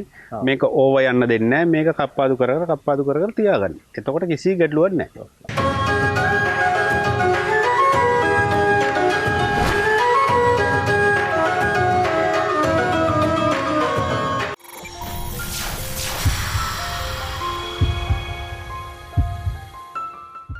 රෙහාන් කුරුණෑ කියලා තියෙනවා රිදීගම කියලා ගම්මානයක්. එතකොට මේ රිදීගම ගම්මානේ ඇයි රිදීගම කියලා හැදුනේ? දැන් සාමාන්‍යයෙන් රිදී කර්මාන්තය රිදී ලෝහය ගන්න ඇති සමාජයේ. තෙල්වත්තටයි තෙල්වත්ත කියලා හැදුනේ. තෙල් දිනීටයි තෙල් දිනී කියලා හැදුනේ. මේව පස්සේ කතා කරමු අපි. මම කියන්නේ රිදීගම ඇයි රිදීගම උනේ? එහෙනම් රිදී වලට සම්බන්ධයක් තියෙනවනේ. ඔය දුටුගැමුණු රජතුමාගේ යුද්ධෙදී රිදී අවශ්‍යතාවය සපුරන්න ওই රිදීගමින් රිදී ගොබ මතුණා කියලා ඉතිහාසයේ සමහර පොත්පත්වල ලියවිලා තියෙනවා. ඒ කියන්නේ ලංකාව රිදී වලින් දුප්පත් රටක් නෙවෙයි.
එතකොට මේ ලංකාව ඇතුළේ ලාංකීකයන් විතරක් නෙවෙයි විදේශීය වෙළඳපොලේ පවා තිස්සමාත්‍යයාගේ මේ නිර්මාණවලට වැඩි ඉඩකඩක් තියෙනවා. හරි මේක බැලූ බැල්මට මේ මහා සංකීර්ණ නිර්මාණයක් කියලා දැන් මම මේ අතට ගන්න මේ මුද්දේ පවා මේක මේ වගේ මුද්දකට සතර පෙර නිමිති පාවිච්චි කරන්න. එහෙම නැත්නම් මේ මුද්දේ අන්තර්ගත කරන්න සෑහෙන වෙලාවක් යනවා. සාමාන්‍යයෙන් මේ වගේ නිර්මාණයක් කරන්න කොච්චර විතර වෙලාවක් යනවද? ඕකට යනවා සතියක් වගේ. සතියක් විතර යනවා. දැන් අපි හැමදේම සමහර විට මේ කියන්නේ ඉන්ටර්නැෂනල් ස්ටෑන්ඩඩ් එකක සමහර තැන්වල අපි සංසන්දනය කරනවානේ. ඕකද ලෝක පිළිගත්ත ක්‍රමය? මම ඇහුවොත් මේක ප්‍රාථමික ක්‍රමයක්ද නැත්නම් ඕක ඔබ හිතනවද මේක ස්ටෑන්ඩඩ් ක්‍රමයක් කියලා? මේක ඇත්තටම අපේ ලංකාවේ තිබ්බ පාරම්පරික ක්‍රමයට අලුතෙන් එකහුව වෙච්ච තාක්ෂණය එකතු වෙලා තියෙන්නේ. පාරම්පරික ක්‍රමයේදී අපි මේක කරේ අපිට අවශ්‍ය කරන අයිතමය අරගෙන දැලිපොතු දෙකක් අරගෙන ඒ දැලිපොතු ලේබල් කරලා රත් කරලා අවශ්‍ය අයිටම් එක මැද්දේ තියලා ප්‍රෙස් කරනවා. ඊට පස්සේ ඒ දැලිපොතු දෙක ඉවත් කරාම ඒකේ ඇතුලේ තියෙනවා අවකාශය. අන්න ඒ අවකාශයට තමයි ලෝහෝණු කරලා ඒ කාලේ වැක්කිරුවේ. ඒකට කියනවා දැලිපොතු තාක්ෂණය තුලින් තමයි අපි මේ වාත්තුව දේශීය හැටියට අපි කරගෙන තියෙන්නේ වේලපහින් අතීතේ. ඊට අමතරව පිත්තල පහන් ලොකු ස්ටැචුස් වගේ දේවල් කරලා තිබුණේ පස් භාවිතා කරලා. එතකොට මේ තාක්ෂණ දෙකේදීම තිබුණා ගැටලු ඉතාමත්ම සියුම් දේවල් මේ වේදී සාර්ථකව ලබා ගන්න බැරි කමක් තිබුණා. ඒ හින්දා තමයි මේ නව ප්ලාස්ටර් පැරිස් භාවිතය ඇවිල්ලා තියෙන්නේ. මේක තමයි දැනට ලෝකේ පවතින ඉතාමත්ම දියුණු තාක්ෂණයක් හැටියට මම දකින්නේ. අර ඔබතුමාගේ එක තැනක උත්තරයක කියනවා උපයෝගීතාවය නිර්මාණශීලීත්වය සමහර විට ඒ අමුද්‍රව්‍යවල වටිනාකම් මේ සියල්ල එක්කයි මේකට ගාණක් තීරණය වෙන්නේ කියලා. එහෙම උපයෝගීතාවයක් හැම නිර්මාණයකින්ම ඇති වෙන්න පුළුවන්ද? ඔව්. ඒක තීරණය වෙන්නේ ඒ නිර්මාණය දිහා බලන කෝණය. එතකොට උපයෝගීතාවය කියන්නේ භාවිතයක් කරන්නත් පුළුවන්. උදාහරණයකට මම එක නිර්මාණයක් කරලා තියෙනවා කහවණු කියලා පෙන්ඩන් එකක්. ඒ පෙන්ඩන් එක හැබැයි පර්ස් එකක් හැටියටත් පාවිච්චි කරන්න පුළුවන්. ඉතින් එතන උපයෝගීතාවය කියන්නේ යමක් දාගෙන යන්න පුළුවන්. ඊට අමතරව අර්ථයක් ගන්නවහම මේ අර්ථය කොයි වෙලාවෙත් ඒක මෙනෙහි කරන උදාහරණයකට මම කරලා තියෙන නිර්මාණයක් තව එකක් තමයි දෙතිස් කුණපය කියන එක. ඒ දෙතිස් කුණපය කියන එක ඇටකටු වලින් හැදිලා තියෙන්නේ හිස් කබලක් තමයි එල්ලෙන්නේ. ඒකෙත් ඒකේ උපයෝගීතාවය කරන්න පුළුවන්. මේ මාළේ පැලඳගෙන ඉන්නකොට ඔයාලට ඒක උපයෝගීතාවය හැටියට භාවනාවක් කරන්න පුළුවන්. එතන උපයෝගී වෙන්නේ ඒකට. තමන්ගේ මනස සංයමයකට පත් කරගන්න ඒක උපයෝගීතාවයකට ගන්න පුළුවන්. ඉතින් එතෙන්දී අර්ථය ගැනීම සහ උපයෝගීතාවය කියන එක තමන් මතයි තීරණය වෙන්නේ. භාවිතා කරන පුද්ගලයාට ඒකේ උපයෝගීතාවය ගන්නත් පුළුවන් නැත්නම් ඒක ෆැෂන් එකක් හැටියට දාගෙන නිකන් ඉන්නත් පුළුවන්. ඒ කියන්නේ ඔබ මේ පුංචි සියුම් නිර්මාණයක් කරහා සමාජයේ යම් කොට්ටාශයක් ආමන්ත්‍රණය කරනවා. එතන අල්ල ගන්නවානේ. විශේෂයෙන් මම ආමන්ත්‍රණය කරන්නේ තරුණ පරපුර. මොකද හේතුව අපේ වටිනාකම් අපේ දහම් කරුණු කියන එක අද අලුත් පරම්පරාවට ප්‍රගමණය වීම බොහොම අඩාල වෙලා තියෙනවා සමාජ මාධ්‍ය තුලින්. ඒව තිබුණට ඒක උකහා ගන්න අවශ්‍යතාවය තරුණ පරපුර තුළ තියෙනවද නැද්ද දන්නේ නැහැ. ඒව ඕන තරම් තියෙනවා. දැන් වෙනදටත් වැඩි ප්‍රමාණයක් ඉන්ටර්නෙට් වල තියෙනවා. නමුත් ෆැෂන් කියන එක තරුණ පරපුර අතර ඉතාමත්ම ප්‍රචලිතයි.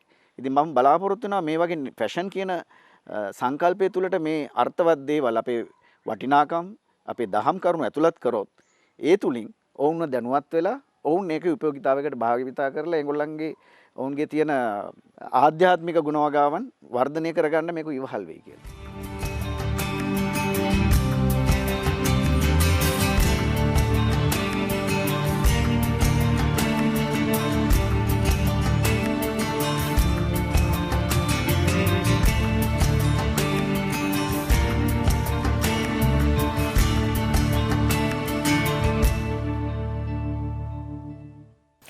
මම කල්පනා කරේ මොනවද කියන්නේ කියලා රයන්. අයි දන්නවද? දැන් සමහර රටවලට කිසිම වෙලාවක මුහුද දකින්න බෑ. මුහුද දකින්න නම් එක්කෝ ගුවනින් යන්න ඕනේ නැත්නම් දුම්රියක කිලෝමීටර් ගාණක් යන්න ඕනේ. මොකද ඒ තරම් මහා ලොකු ගොඩබිමක් මැද තමයි මේ රට පිහිටන්නේ. හැබැයි අපේ රට දූපතක්. අපේ රට වටේටම දූපත් තියෙනවා. උතුරු කරයට ගියාම දූපත් සමුදායක් තියෙනවා. ප්‍රශ්නයක් නැද්ද? ප්‍රශ්නයක් කියලා කියන්නේ මොකක්ද කියන්න කිරිත කාරණය තමයි මටත් මේ ඔළුවට ආවේ සම්පත්. ඒ කියන්නේ මේ අපිට තියෙන සම්පත්. ඔයා වගේම සම්පත්. ඉතින් මේ සම්පත් අපි තියාගෙන අර හැමදාම අපි කියන කතන්දරයක් තියෙන්නේ නිදානයක් උඩ ඉඳගෙන හිඟා කන જાතියක් කියලා අපි. ඕයි දැන් කියලා ඇති වෙලා තියෙන්නේ. කෙසේ වෙතත් උතුරු කරයට යන හැමෝටම යන්න පුළුවන් කමක් නැහැ. එනමුත් යම් කිසි වෙලාවක යම් කිසි කෙනෙකුට යන්න වාසනාව ලැබුණා නම් ඇත්තටම යන්න ඕනේ සුපිරිම තැනක් තමයි හැමන් හීල්.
යාපනයේ අර්ධද්වීපයේ සුන්දරම දූපත් සමුදාය අතර හැමන් හිල් දූපතට හිමිවන්නේ සුවිශේෂී ස්ථානයක්.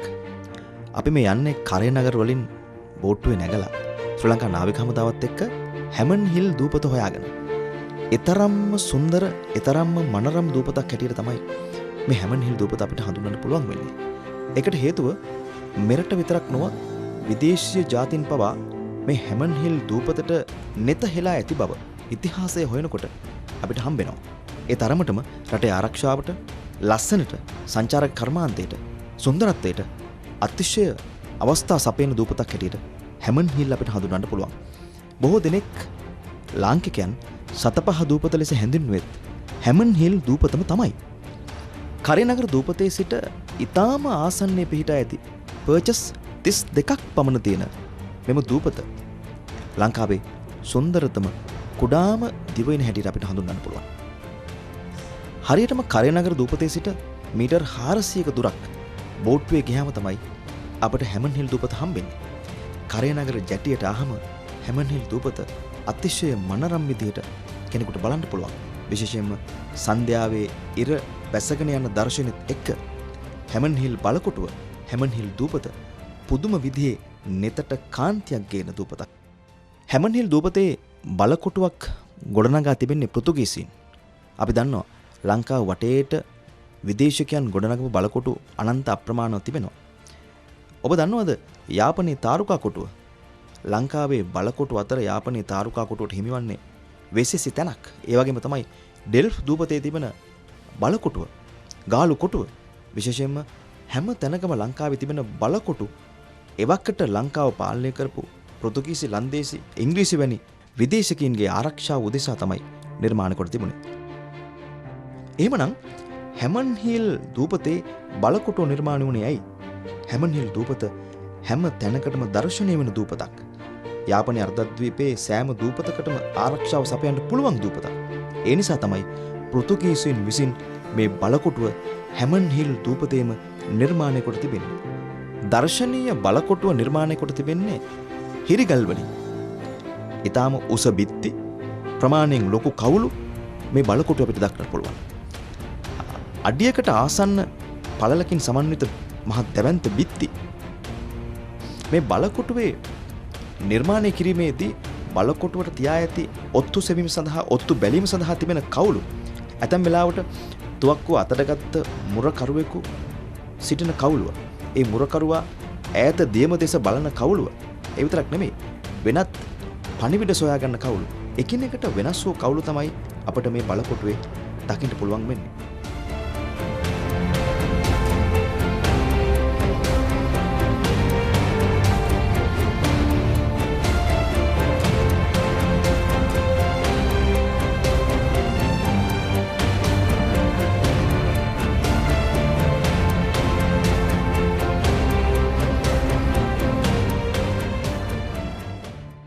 සිරකරුවන් සැඟවීම සඳහා මුරකරුවන්ට සිටීම සඳහා එවගේ වෙනත් ජාතීන් ආවිට ඔවුන්ට ආරක්ෂාව සැපීම සඳහා විවිධ විදිහට ප්‍රමාණයෙන් යුතු කාමර මේ බලකොටුව ඇතුලේ නිර්මාණය කොට තිබෙනවා. දූපත සමස්තයම බලකොටුවට යොදාගෙන තිබීමත් එක්තරා විදිහට විශේෂත්වයක්. පෘතුගීසි පාලකයෙකු වන ඇන්තෝනියෝ අම්රාල් තමයි මේ බලකොටුව නිර්මාණය කොට තිබෙන්නේ. යාපනයේ අර්ධද්වීපයටම ආරක්ෂාව සැපීමට සුදුසුම ස්ථානය නිසා අම්රාල් මේ බලකොටුව ඉතාම ආරක්ෂක ක්‍රම ඔස්සේ නිර්මාණය කරා. ඒ විතරක් නෙවෙයි එකල විදේශිකයන් යාපනයේ යතුරු ලෙස හැඳින්වෙත් හැමන් හිල් බලකොටුවම තමයි. සාමාන්‍යයෙන් අපි අසා තිබෙන්නේ හැමන් හිල් බලකොටුව යාපනයේ ආරක්ෂාව සඳහා පමණක්ම නිර්මාණය කරපු බලකොටුවක් ලෙසයි. නමුත් විදේශිකයන් වන්නිකරෙන් අල්ලාගත්ත අලියතුන් වෙනත් රටවලට යැවීම සඳහා විශේෂයෙන්ම ඉන්දියාවට යැවීම සඳහා මේ හැමන් හිල් බලකොටුව නැත්නම් හැමන් හිල් භූමිය පාවිච්චි කර තිබෙනවා. යාපනයේ අර්ධද්වීපයට ගෙනල්ලා එතනින් හැමන් හිල් දූපතට ගෙනල්ලා ඊට පසුව තමයි ගැඹුරු මුහුදට රැගෙන ආපු නැව් වලට මේ අලියත්තු පටවා ඉන්දියාව වැනි විදේශ රටවලට යවන්ට ඕන් කටයුතු කර තිබෙන්නේ. එයත් අපි නොහිතුවාට ප්‍රසිද්ධ රහසක්.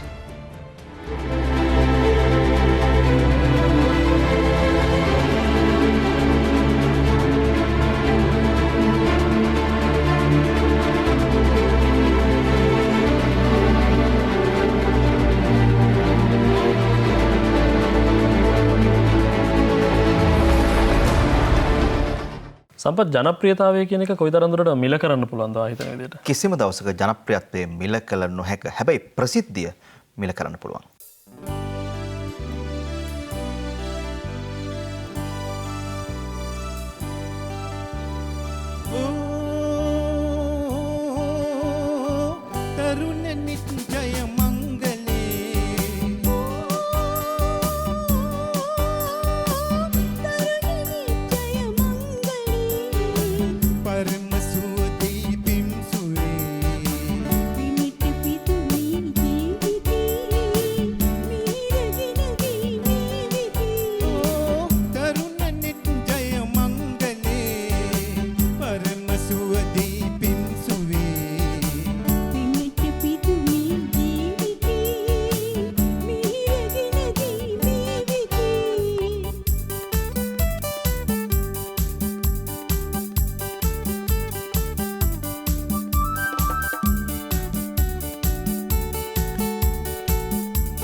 ඇයි නිහඬ? නිහඬ වුණේ මට හිතුණා අපි හැම කෙනෙක්ම නිහඬ වෙන හැම වෙලාවකදීම අපි හැම කෙනෙක්ටම පාළුවක් කාංශයක් දැනෙන හැම වෙලාවකදී ඒ වෙලාවට අපි පොඩ්ඩක් කලාවට ලං වෙනවා වගේ හැඟීමක් වට ඇවිත්ලා නැද්ද සම්පත්? කලබල වුණු කිසිම මිනිස්සෙකුට කලාව කරන්න බෑ. නිහඬ වෙන තරමටම තමයි ගහේ කලාව ලස්සන වෙන්නේ.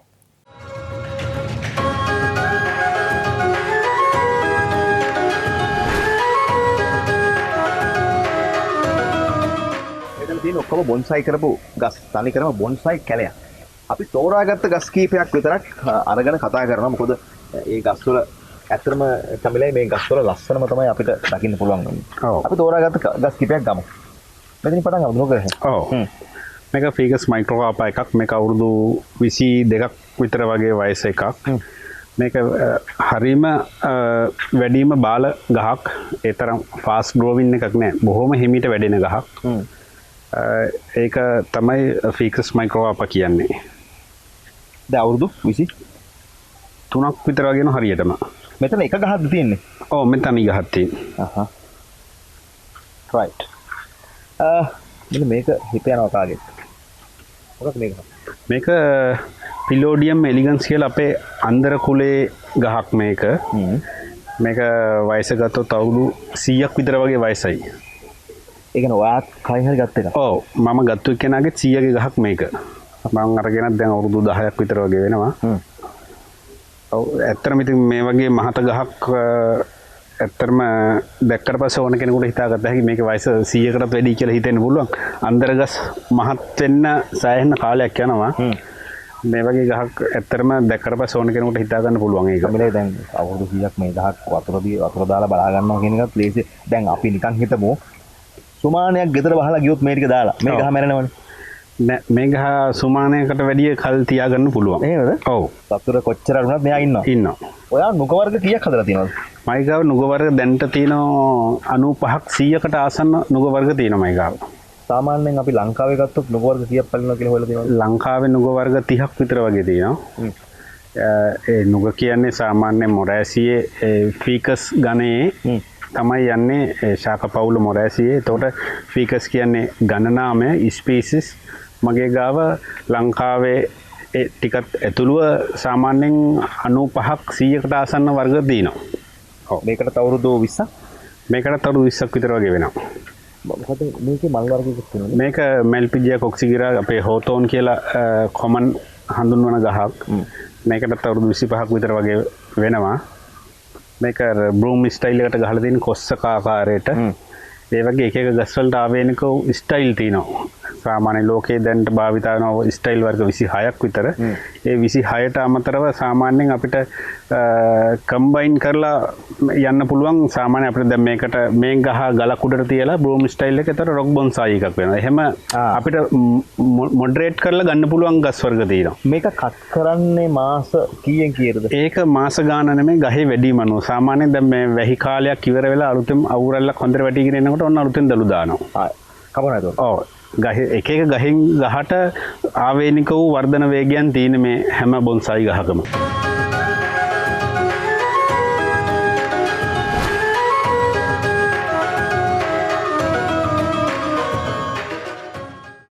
සම්පත් ඔයාර අපි රිදී ගැන කලින් ක්ලිප් එකට යනකොට මේ ඔයා කිව්වනේ දොටු කැමුණු රත්තුමා මේ යුද්ධයට යනකොට මේ අවශ්‍ය වෙච්ච රිදී මේ සම්පාදනය කරගන්න රිදී ගොබ මත වුණා කියලා රිදී ඔය යුද්ධයේ යම්කිසි අවශ්‍යතා රිදියෙන් ඉටු කරගන්න අවශ්‍ය වෙන තැන් ඇතිනේ. අන්න ඒ අවශ්‍යතාවේදී රිදී මතුනායි කියලා මම කල්පනා කරන සම්පත් සමහර තැනකදී කියවෙනවා මේ රුවන්වැලි මහසෑය නිර්මාණය කරනකොට ඒකට අවශ්‍ය වෙච්ච දැන් ඕක දැන් මේ රුවන්වැලි මහසෑය නිර්මාණය කරනකොට අපි දන්නවා ඒක ලොකු ප්‍රොජෙක්ට් එකක් නේ මේක ලොකු බිල්ඩින් එකක් නේ අද කාලේ විදිහට ගත්තොත් එහෙම ලොකු ප්‍රොජෙක්ට් එකක් නේ මේක ලොකු සයිට් එකක් නේ. ඒතර මේකේ පඩිනඩි බේර ගන්න සහ අවශ්‍යතාවයන් වලට යොදා ගන්නකොට වටිනාකම නිර්මාණය කරන නිර්ණය කරන මේ දෙයක් විදිහටත් ඔය විදිහට රිදීගමේ රිදී මතුනා කියලා තවත් මතයක් තියෙනවා. මම කල්පනා කරේ ඒක. වුණත් ඔය මත දෙකම තියෙනවා. වුණත් මේ හැම දෙයකින්ම පේන කාරණේ තමයි සම්පත්. අතීත කාලේ ඉඳන්ම රිදී සහ අපේ ශ්‍රී ලාංකේය ජන ජීවිතය කියන එක පුදුම විදිහට බද්ධ වෙලා තිබිච්ච දෙකක්.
දැන් ගොඩක් කලාට අපි දකින තරුණයන් මේ වගේ දේවල් සම්බන්ධටයක් වැඩිපුර දැන් අපි එතමු ඇක්සසරිස් ශොප් එකට ගියත් ගොඩක් අය බොහොම ක්ෂණිකව ගිහිල්ලා ඉක්මනට අරගෙන එන දේවල් තියෙනවා යම් දේවල් පළඳනාවල් එහෙම තියෙනවා දැන් මේ සියල්ල මේ ලංකාව ඇතුළේ නිෂ්පාදනය වෙනව නෙවෙයිනේ එතකොට ඔබ කොහොමද මේක ඇතුලේ මාකට් එක දිගටම පවත්වාගෙන යන්නේ කියලා පොඩි අවධානමක් නැද්ද මොකද අපි දන්නවා පිටරටින් එහෙම මේ වගේ ඒවා ගොඩක් දේවල් ලංකාවට දැන් ගෙන්නනවා ඇත්තටම කියනවනම් දැන් හුඟක් වෙලාවට චීනය ඉන්දියාව වගේ රටවලින් අපිට තියෙන ලොකු තරංගයක්.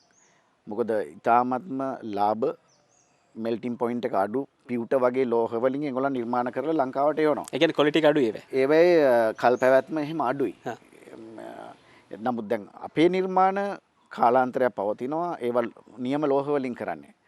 ඒගොල්ලන්ගේ අර ඒක මේ ප්ලේටින් එක ගියයින් පස්සේ ඒ නිර්මාණ වල වටිනාකම අඩුයි අනිත් එක ඒවයි හුඟක් වෙලාවට තියෙන ආයම බුල් එහෙම නැත්නම් ආයම ෆූල් කියලා.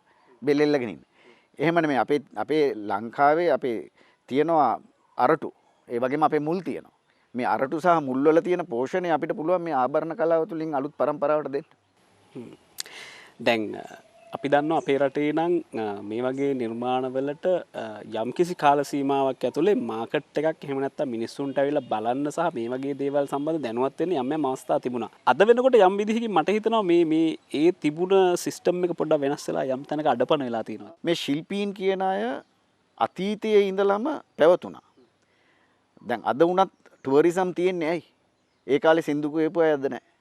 ඒ කාලේ රට පාලනය කරපු රජවරු අද නැහැ.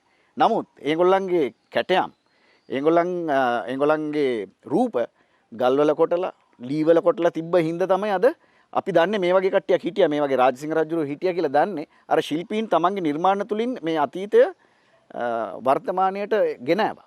ඉතින් මේ වගේ හිටපු ශිල්ප පරම්පරාවක් ඒ කාලේ රජවරු නම් ඉන්දගන් දීලා ඒගොල්ලන්ගේ ආර්ථික ප්‍රශ්න ටික රජේ බාර අරගෙන මේ නිර්මාණ කලාවට හොඳ ඉඩක් දුන්නා. අද ඒක වෙලා නැහැ. අද අතරමැදියන්ට යටත් වෙලා අතරමැදියෝ කියන විදියට කෑලි ගානට මේ නිර්මාණකරණය කරන්න වෙලා තියෙනකොට එතකොට ප්‍රමිතියෙන් යුතු නිර්මාණ කරන්න ඒගොල්ලන්ට අවකාශයක් නැහැ. ඒගොල්ලන් එදා වේල හොයාගන්න කොහොමද අපි මේ කෑලි ගාන වැඩි කරගන්නේ කියනවා මිසක් ඒ කරන නිර්මාණය කොයිතරම් ප්‍රමිතියට කරන්න ඕනද පරම්පරා ගාන පවතින්න ඕනද කියන එක එතන හිතන්නේ නැහැ. මොකද හේතුව මේ ශිල්පියා මතට වැටිලා තියෙනවා ඔහුගේ පවුලේ බරත් ආර්ථිකයේ බරත් ඒ සියල්ල ඔහුගේ ඔළුවට ඇවිල්ලා තියෙනවා. නමුත් ඒ කාලේ රජවරු අන්න ඒ කාලේ ඒගොල්ලන් කරේ නින්දකමක් දුන්නා ඔයාගේ ආර්ථික ප්‍රශ්න ටික රජයට දෙන්න. දැන් ඔයා නිර්මාණ කරන්න යන්නේ. ඒකින්ද තමයි අදත් ඔය ඒ කාලේ කරපු ගල් කැටයම් ඒ දේවල් චිත්‍ර අදත් දකින්න පුළුවන්. රජයක් හැටියට අනුග්‍රහය දක්වන නම් වෙන්න ඕනේ අමුද්‍රව්‍ය ඒ ශිල්පියාට ලබා දෙන්න ඕනේ යම් ආකාරයකට සහන මිලට හෝ යම් ආකාරයකට පහසුවෙන් ලබා ගන්න පුළුවන් වෙන්න ඕනේ. ඒ වගේම ජාත්‍යන්තර වෙළඳපොළට ශිල්පියාව ගෙනියන්න ඒවට විශේෂිත වෙච්ච මාකටර්ස්ලව යොදවලා මෙන්න මේ වෙළඳ පොළ ශිල්පියා ළඟට ගේන්න ඕනේ. එහෙමනම් ඔවුන් මැදිහත් වෙන්න ඕනේ. ශිල්පියාට මේ දොඩංගෙඩි ඔක්කොම බදා ගන්න බෑ. එයාට පුළුවන් එකයි. එයාට පුළුවන් තමන්ගේ නිර්මාණය හරියට කරන්න. එතකොට එයාට පවුලේ ප්‍රශ්න ටිකයි, වෙළඳාම් කරන එකයි, අමුද්‍රව්‍ය හොයන එකයි ඔක්කොම ටික ආවම එයාට හරි නිර්මාණයක් කිරීමේ හැකියාව නැහැ. මේක තේරුම් ගත්තා අතීතයේ හිටපු රජවරු. දැන් අපි බලාපොරොත්තු වෙනවා රාජ්‍යයක් නියෝජනය කරලා ශිල්පීන් වෙනුවෙන් තියෙන ආයතන මේක තේරුම් අරගෙන ශිල්පියා වෙනුවෙන් පිට රටින් එන නිමි ගහන්න නවත්තලා පිට රටින් එන්න ඕන අමුද්‍රව්‍ය. ශිල්පියාට ලබා දීලා පිට රටින් ගෙන්නන්න ඕනේ ඇනෝම්. ඒව ආයතනයක් කරා ශිල්පියාට බාර දෙන්නත් ශිල්පියා නිර්මාණය කරලා ඉවරුණායින් පස්සේ බහන් නැවත ඒ ආයතනේ බාර අරගෙන එක්ස්පෝර්ට් කරනවා නම් එහෙමයි. ඒ වගේ දේවල් කිරීම තුළ මේ නැති වීගෙන යන ශිල්පීන් රැක ගන්න පුළුවන් කියලා මම හිතනවා.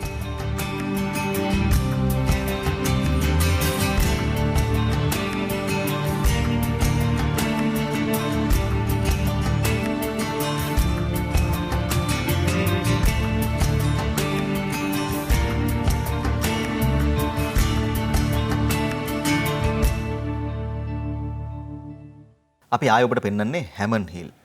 රෙහන් මේක කලින්ම බලකොටුවක්. ඒ කියන්නේ විදේශිකයෝ ඇවිල්ලා ඒගොල්ලන්ගේ බලය තහවුරු කරගන්න සහ බලය ආරක්ෂා කරගන්න ඒගොල්ලෝ හදපු බලකොටුවක්. ඒ කියන්නේ පෘතුගීසියන් විසින්. පැහැදිලිව. ඊට පස්සේ මේ ස්ථානය ඒ හදපු ගොඩනැගිල්ල පසු කාලීනව හිරගයක් බවට පත් වුණා. ඇත්තටම ඔය විජේවීර මහත්තයා අරන් ගිහිල්ලා සිරගත කරා කියලා එහෙම ආරංචියක් තියෙන එතන. හැමන් හිල් වල. හැබැයි මේ සියල්ලම දැන් ඉවරයි.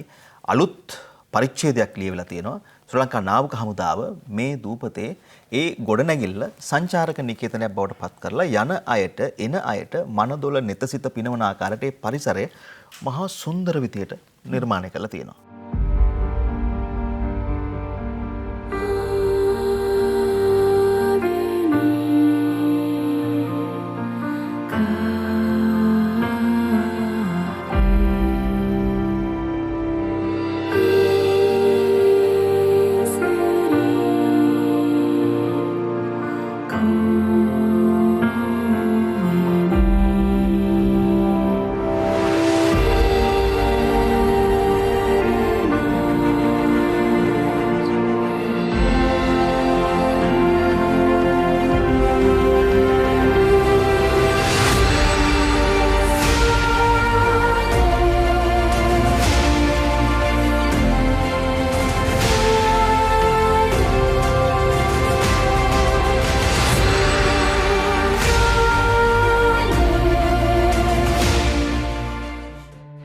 එක්දාසයිසේ 58 වසර පෘතුගීසින්ට ඉතාම අවාසිදායක වසරක් වුණා.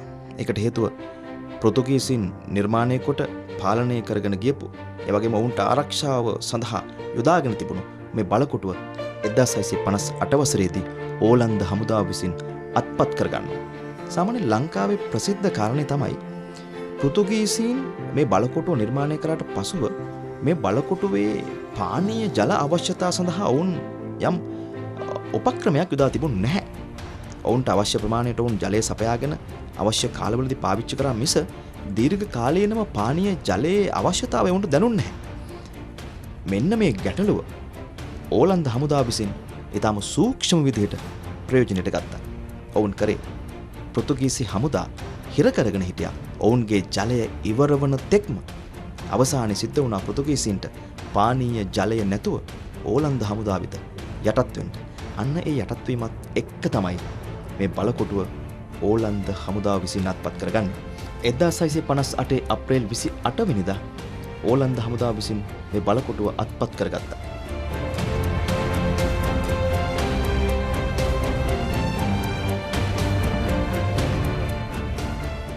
විසිවන සියවසේ අගභාගය වන විට සමාජවාදය වෙනුවෙන් පෙනී හිටපු නායකයා රෝහණ විජේවීරයන් සංගවා තබන්නටත් මේ බලකොටුව පාවිච්චි කරා කියලා අපට ඉතිහාසයේ තොරතුරු වාර්තා වෙනවා.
කෙසේ වෙතත් ශ්‍රී ලංකා නාවික හමුදාව විසින් අද වන විට පාලනය කරන සුන්දර සංචාරක නිකීතනයක් හැටියටයි අද ලෝකේ සංචාරක කර්මාන්තය උදෙසා හොයන බලන අවස්ථාව තියෙන සෑම කෙනෙකුටම හැමන් හිල් බලකොටුව හමුවන්නේ.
යාපනයේ අර්ධද්වීපයේ නරඹන්නට එන ඕනෑම සංචාරකයෙකුට ඉර බැසගෙන යන ඒ මනරම් සුන්දර දර්ශනය හැමන් හිල් බලකොටුවේදී කෙනෙකුට දැක බලා ගන්න පුළුවන් නම් එය ජීවිතයේ අමතක නොවන සිද්ධියක් හැටියටයි ඔවුන් සඳහන් කරගන්නේ.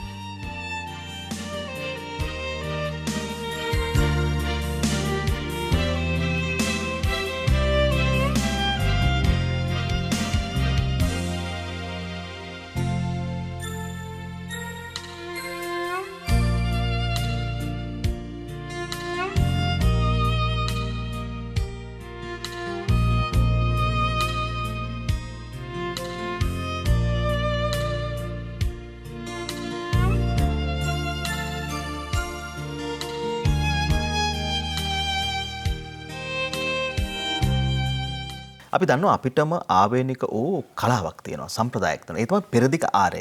මේ පෙරදිග ආරය 60 70 80 දශකවල ගීතවල උපරිමයක් තිබ්බා. දැන් බටහිර ආරය අපිට නොගැලපෙනවා කියලා නෙමෙයි මේ කියන්නේ. නමුත් පෙරදිග ආරය ඊට වඩා අපිට ළඟයිනේ. අපිට ළඟයි. ඒ කියන්නේ සොත්තෙක් කෙනෙකුට වැඩි ඉන්දියාවේ කෙනෙක් එක්ක පොඩි ළඟ සමීප බවක් තියෙනවනේ. ඇත්තටම ඉතින් අපි පෙරදිගනේ ඉතින් ඒක අපිට දැනෙන්නේ ඒකනේ. ඒ නිසා කවුරු කොහොම කිව්වත් මේ 80 90 70 දශකවල ගීත එතරම්ම මේ සමාජයට අදත් රහයි එදත් රහයි. තව අවුරුදු 50කින් අපි හිතනවා ඒත් රහයි.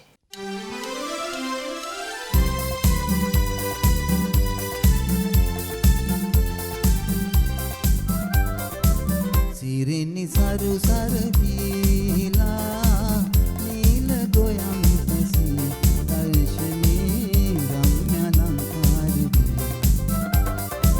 සිරිනි සරු සරදීලා නීල ගොයම් පැසී දර්ශනී රම්‍ය ලංකාරදී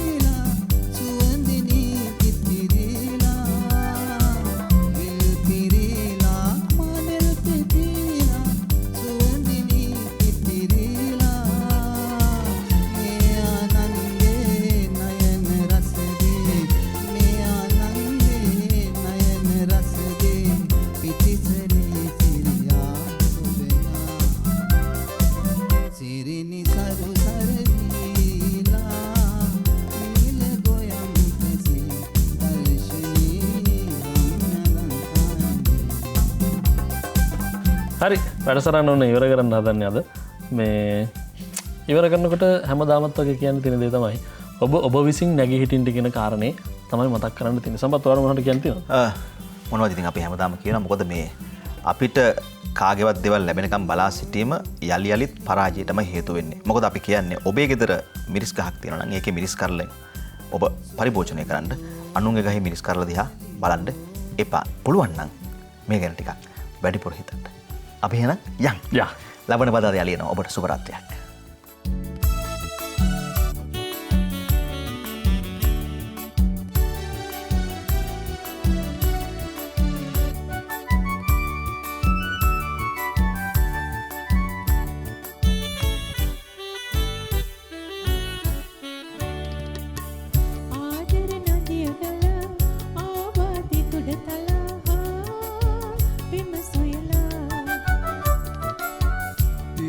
කඩිති පවා ආවා තරඟ පපා මේ බිම සොයලා වනමල තනිව ඔබේ මිහිරෙන් පිරීලාදී ගමනල කුමරු ඔබේ තුරුලෙන් කැපිලා පෙනේ ඔබේ මාලා සාලිය තුරුලේ නෑ මාලිනී ඔබේ ගාමිණී උකුලේ ආදර නදිය ගලා ආවා දෙගොඩ තලා